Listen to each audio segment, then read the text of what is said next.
Hi mga pulanders! Flex ko sa inyo ako naging pamaklan. 100 kroner lang nga siya. So it means 500 pesos. Pero ang jacket nga nabala, ginabaligyan na 100 kroner. Tapos damo-damo ko da maging kuha nga ano, pili ka lang niya. Sa isa ka basket nga dako.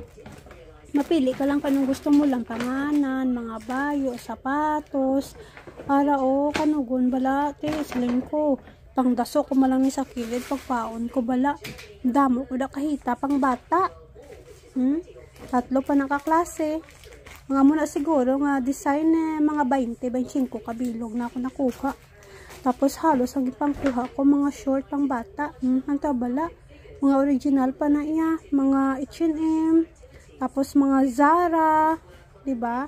Nung damo ko short siguro mga 20 kabilog pang bata. Amo na siya Basta gani iya ukay-ukay kita yang mga Filipino mahilig dyan sa ukay-ukay no, 'di ba la? Hulaton lang niya ang last day sang ukay-ukay ginatawag nila ring Lupi Market. Kung last day 1 hour before bala magsarado kay nag-sale sila. Tanan pili ka lang daw. Mga terno pa na nan. Tapos mga bayo.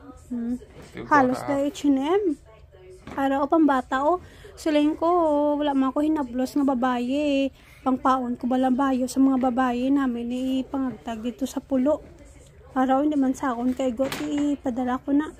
Ang kutob nga hindi ka igo sa akon ti ako ni padala. Mga baguhan pa bala. Halos mga short pang bata nababayo, H&M pa. Ang dito nagapamili dito iban-iban mga lahi. Kaya para nasakon pantulog kanami siya kay cotton pa bala.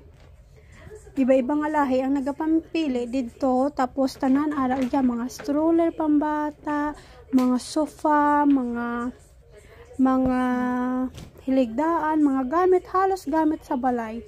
Ang nakuha ko siguro nga terno, nga mga kutsara, kag tinitor, mga kaklase. Mga H&M pa na mga nagmian, siya yabala. Para may terno siya nga pink man. Amuna na namian ko. Sa sunod naman nga ukay-ukay, ma-open naman sila sa sa before mag-winter, mga September. Kaya naman niya sadya naman na kay malagaw naman kita dito ka mag-ukay-ukay. Nami dere kay bisandiin lang din nga lugar may ukay-ukay tapos tama iya ka barato. Para balao H&M pa na. Ay